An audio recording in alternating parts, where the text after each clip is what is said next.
Welcome back to State of the Nation. For as long as Sir Keir Starmer has been leader of the Labour Party, it's been clear that he cannot be trusted. As we discussed yesterday, he has flip-flopped on just about everything. But on one issue in particular, perhaps the most important issue in a generation, the now Prime Minister went from this... A growing number of people now think the only way truly to settle this is to ask people, do you want to leave on these terms, or would you rather remain? ...to this. Don't see that, and there isn't a case for rejoining the EU. That means we have to make Brexit work. This is, of course, a remarkable transformation. It's not a matter of, say, being in favour of Shamima Begum being allowed to keep her citizenship and then changing your mind, which, of course, Starmer did. And it's not a matter of saying you were good friends with Jeremy Corbyn or somebody like that, and then saying, no, you were never friends with that, which the Reverend Starmer also did. No, democracy is a far bigger issue than that. And Sir Keir took a dramatic U-turn on the question of whether the largest democratic exercise in British history should be heeded or not. And now he wants you to believe him when he said this today with German Chancellor Olaf Scholz.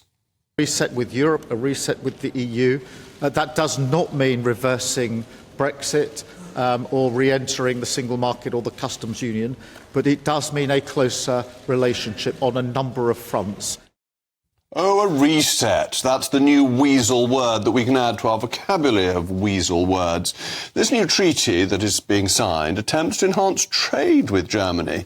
It's a fascinating thing to try and do because trade is an EU competence, so Germany has no legal ability to sign trade deals. So even the reset isn't actually honest because it's resetting something that the counterparty doesn't have the authority to reset.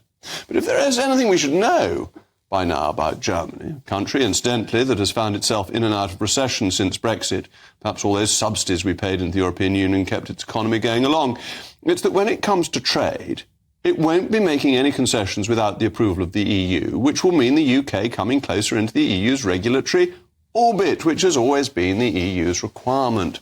The funny thing is, that's exactly what Starmer wants, because he's a big government, pro-regulation Europhile who ignores all of the data that point us towards aligning with the US and the Pacific. It's no surprise that on the question of the youth mobility scheme, a small step closer forwards to free movement, he said this. But we do not have plans for the youth mobility scheme, but we do have plans for a closer relationship between us and the EU as part of that, White said. Oh, the old no plans trick. Does he really think we're quite that gullible? No plans is not a denial. It's merely a desire not to tell you. We have no plan today. Oh, but now we found a plan. Whoopee!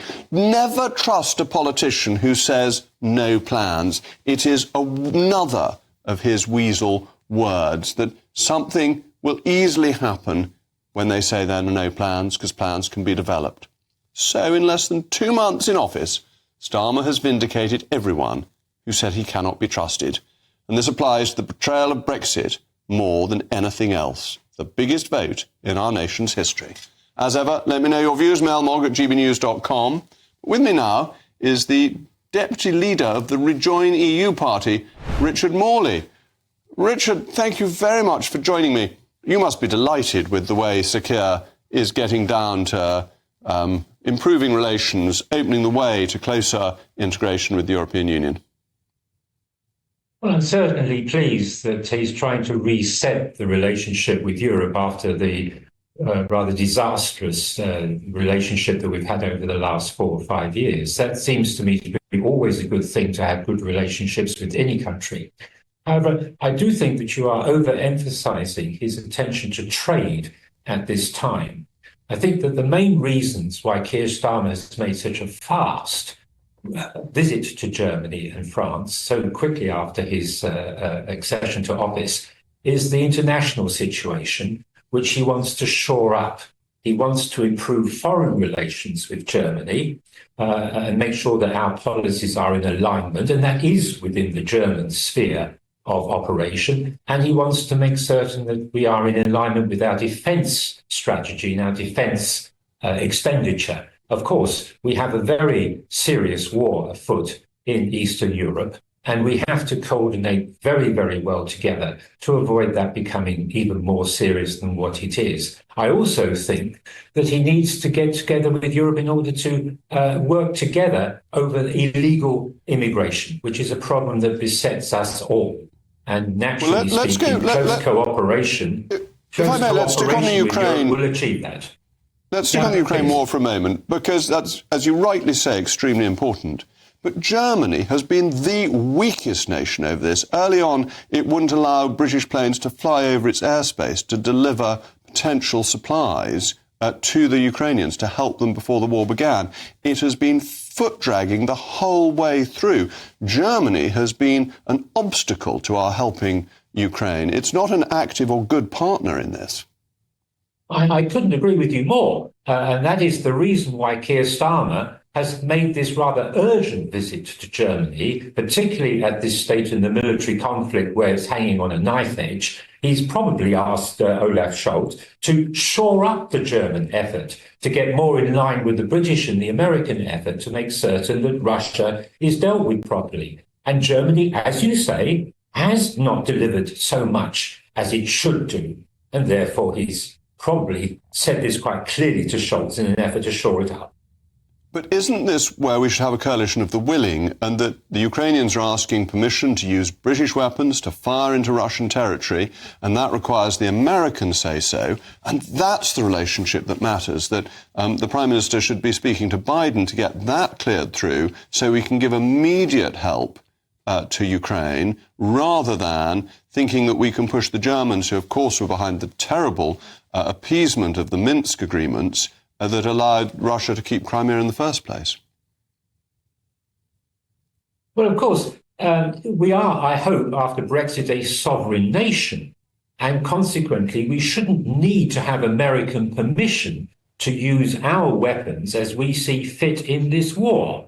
And consequently, I think what you're saying is not entirely relevant, as Britain could allow its weapons to be used inside Russian territory, irrespective of American wishes. Let's face it, as you've always wanted us to be, we're a sovereign nation now, free of that sort of international restraint. Well, we are a sovereign nation, but if the weapons have technological assistance from other countries, we may not be completely free in how we give permissions for them, which is, I think, the point. But anyway, thank you very much for joining me, Richard. You're very welcome on this programme. But with me now is businessman and former Brexit Party MEP, Ben Habib. Ben, thank you very much for joining me. Pleasure to be here. Well, I just wondered whether you're going to say, I told you so. About what? About Keir Starmer immediately gets into office and he wants to suck up to Europe. I mean, I wouldn't say I told you so. I think the whole nation knew he was going to do this. You know, the clips that you played are self-evident, aren't they? The man is a Europhile through and through, and any pretense he makes of wanting to make Brexit work is actually a false pretense, and he wants to take us into closer alignment with the EU. As you might recall, he was in a summit in Montreal in September 2023 when he thought he was off air and he was being filmed. And he said that actually, if I were to become Prime Minister, I will align us so closely to the European Union that I'll effectively neuter Brexit. And these are the first steps. And I think it's no accident that he describes his arrangements with Germany, which you so rightly point out cannot be a trade deal, but he describes them as a trade deal because it gives the illusion that he's getting closer, and he's laying the groundwork to make us get closer to the European Union. Why is he being dishonest about something like that? That I don't understand this. That everyone knows that trade is an EU competence, therefore Germany cannot make trade deals. It seems to be a classic case of somebody you cannot trust in a little thing, you cannot trust in a big thing. And this is just one of those little lies that shows him to be fundamentally unstraight. Anyone who's been awake for the last 8 years knows that one of the reasons we wanted Brexit was so we could make our own trade deals, because we couldn't do it through the European Union. But the other thing he's doing, which you touched on Ukraine and defence and so on, and the other thing he's doing is taking us closer into military interoperability with the European Union. And we should be on firm notice. We talked about sovereignty, or Richard Morley talked about being a sovereign nation. Actually, military interoperability with the EU through its own weapons development programme, which it's doing through the European Defence Fund, under its own permanent structured cooperation, its European Defence Union, will basically mean the United Kingdom not being able to operate an independent military away from Europe.